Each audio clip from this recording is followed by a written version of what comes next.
Shalom. Call halal Yahawah BAHASHAM YAHAWASHI BAHASHAM HaKakwadash. Double honors to the apostles and the elders at Great Millstone who rule well. Peace and salutations to the elect. And other news in Babylon, as you can see on the screen, you can find these types of posts, these types of pictures and memes and, messages, so to speak, online, different social media websites, and just all over the place, because Babylon is rooted in wickedness. So this was actually sent to me from a brother, and I figured I'd do a quick video on it.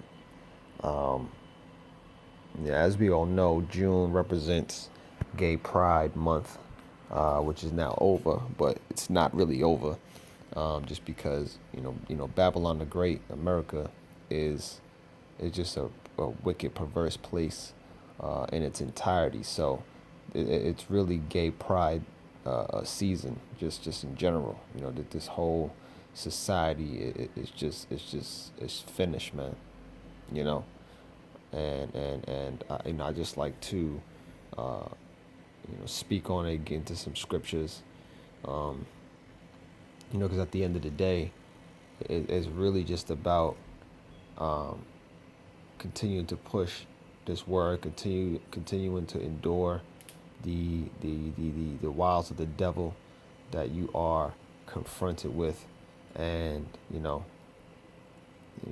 just try to stand up and please YAHAWASHI, in these last days. So, but for those of you who are in support of these types of wicked acts and who are in cahoots with this type of spirit, there's a judgment to pay for it, So I want to start off with, we're going to start off with the book of Proverbs, chapter 17, verse 15, where it says, "He that justifieth the wicked and he that condemneth the just, even they both are an abomination to the Lord." Right? So if you're justifying the wicked, right? If you're justifying wicked acts such as this, okay, and you're condemning the just or speaking against those who are against this, then you are an abomination to the Lord. You're in the same boat as those who are actually completing these wicked acts. Okay, so if you're justifying the wicked and condemning the just, then you're both an abomination to the Lord. You're no different. Okay, because when you speak on certain issues that are within the society, your voice has an influence. That's why the scriptures say life and death are in the power of the tongue, because the things that you speak bring forth life and death, right? So when you are condemning the just and you are justifying the wicked, people take hold to what you're saying. You might have a certain influence over somebody, and if you're telling them, yeah, it's okay to be a homosexual, or if it's okay to support them and fight for them, right? You could be basically bringing death upon them. You could be bringing death upon them because of your influence.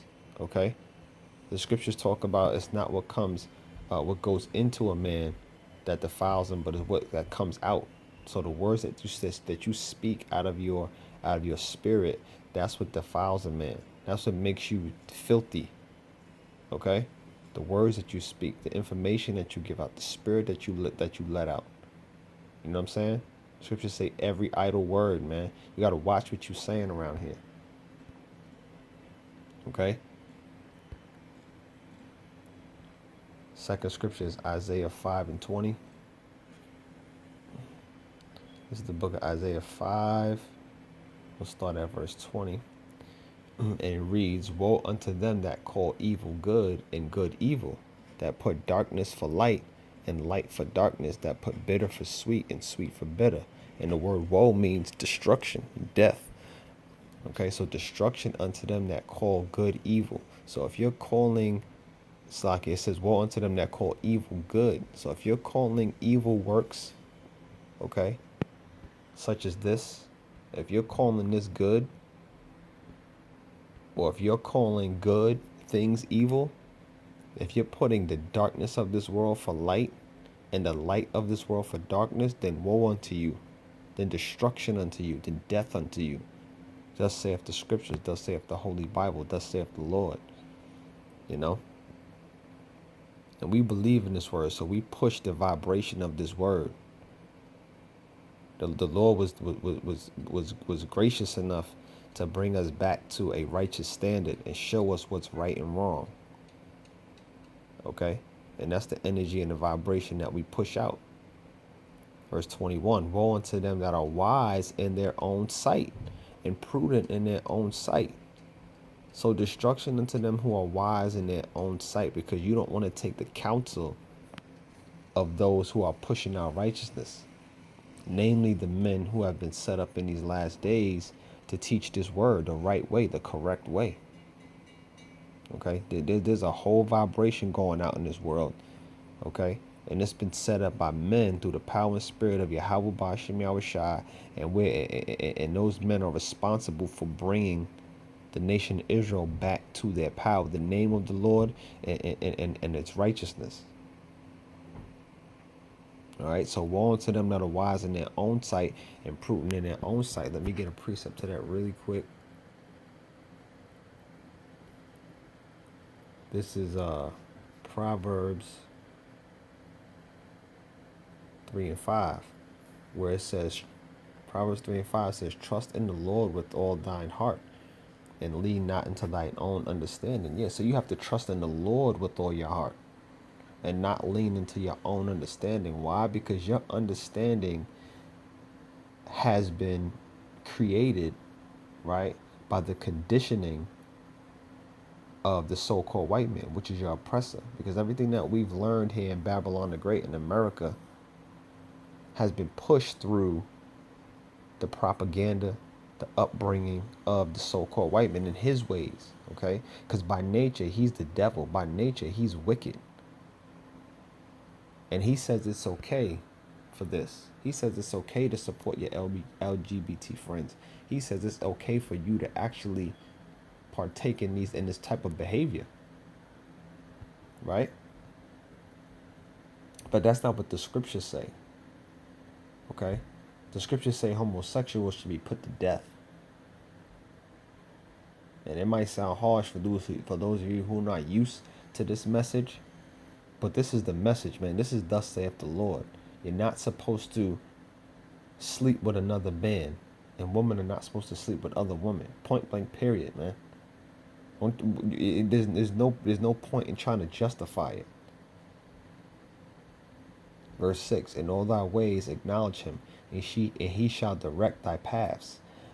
Be not wise in thine own eyes. Fear the Lord Yahweh and depart from evil. Right? So like I mentioned, fear the Lord and be not wise in your own eyes. You know what I'm saying? Because it's basically saying be not wise in your own eyes, because that's evil. Depart from evil. Fear the Lord and depart from evil. Because in your own eyes, you don't know the way. You've gone about to establish your own righteousness. I want to get that real quick. This is Romans 10. In verse 3, it says, for they being ignorant of the Most High's righteousness and going about to establish their own righteousness, have not submitted themselves unto the righteousness of the Most High. Yeah, so what happens is, because what happens is when you're here in Babylon and you're talking to people about the things that are happening in this society, what happens is you'll be having a conversation and you hear people all the time start out their conversations with, well, I think this, well, I think that. This is what I believe, right? And the problem is, again, it goes back to what you've been brainwashed with is what you actually believe.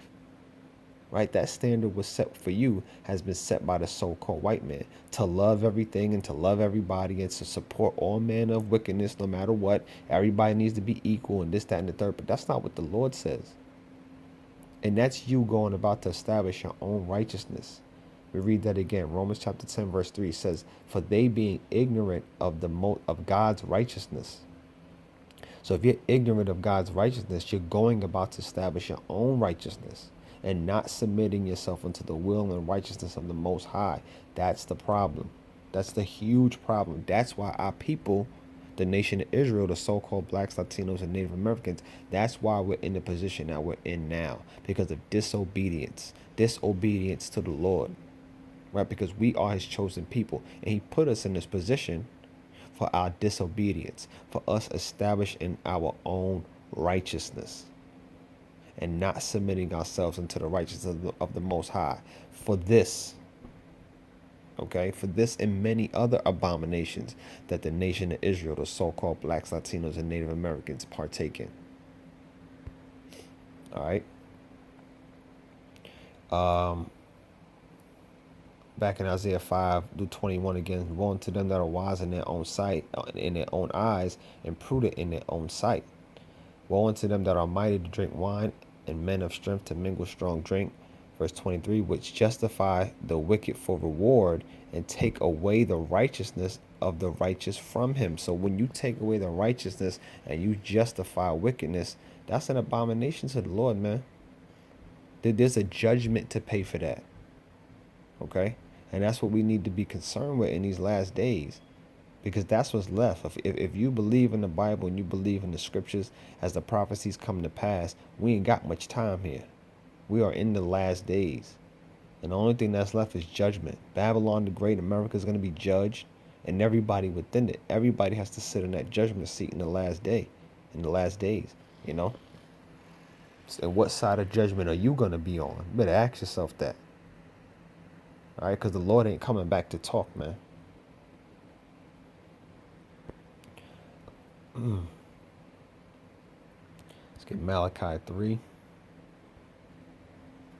This is the book of Malachi, chapter 3. Let's start at verse 14.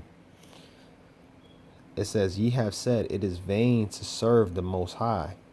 And what profit is it that we have kept his ordinance, and that we have walked mournfully before the Lord of hosts? Yeah, so when you go about to establish your own righteousness, in your mind, you're saying to yourself, it's vain to serve them. It doesn't mean anything to serve the Most High. Like, what profit is it for me to serve the Most High? What profit? What do I get out of it? And that's wicked, man. That's wicked. Verse 15. And now we call the proud happy. Yeah, they that work wickedness are set up. They that work wickedness are set up, as we can see, right? They that work wickedness are set up. The LGBTQ community is set up. It's been put on a high. It's been put on a pedestal in the society.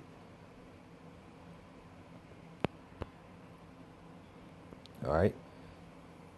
It says, and now we call the proud happy. Yeah, they that work wickedness are set up. Yeah, they that tempt the Most High are even delivered. Verse 16. Then they, now this is them that fear the Lord. It says, then they that fear the Lord spake often to one another, and the Lord hearkened and heard it. And a book of remembrance was written before him for them that feared the Lord and that thought upon his name. So those that fear the Lord and thought upon his name, was given his name and thought upon his name and prayed and meditated upon his name and meditated upon the righteousness of the Lord. A book of remembrance is being written for them that fear the Lord. Verse 17, and they shall be mine, saith the Lord of hosts. In that day when I make up my jewels, I will spare them. So again, judgment. Are you going to be spared, or are you going to go about to establish your own righteousness and be judged on the left-hand side and be destroyed? Verse 17, and they shall be mine, saith the Lord of hosts, in that day when I make up my jewels, and I will spare them as a man spareth his own son that serve him. Verse 18, then shall ye return and discern between the righteous and the wicked. There is a such thing as a righteous and a wicked. Everybody's not equal. The Lord ain't coming to save everybody. There's going to be a righteous seed and a wicked seed, and the Lord is going to make his judgments, man. All right, verse 18, then shall ye return and discern between the righteous and the wicked, between him that serveth the Most High and him that serveth him not. So you either serve the Most High, you not. You know, you deal with the consequences. Proverbs 16 and 18. It says, pride goeth before destruction, and a haughty spirit before falls. Yeah, so right before all that pride, it's like right before all that destruction, right before you get destroyed, it's that pride that cometh, right? That pride cometh right before your destruction. Being pride to abound in wickedness and evil, right? That's going to come right before your destruction. Pride goeth before destruction, and a haughty spirit before a fall. All right, so be prideful all you want, because your destruction is coming swiftly after that.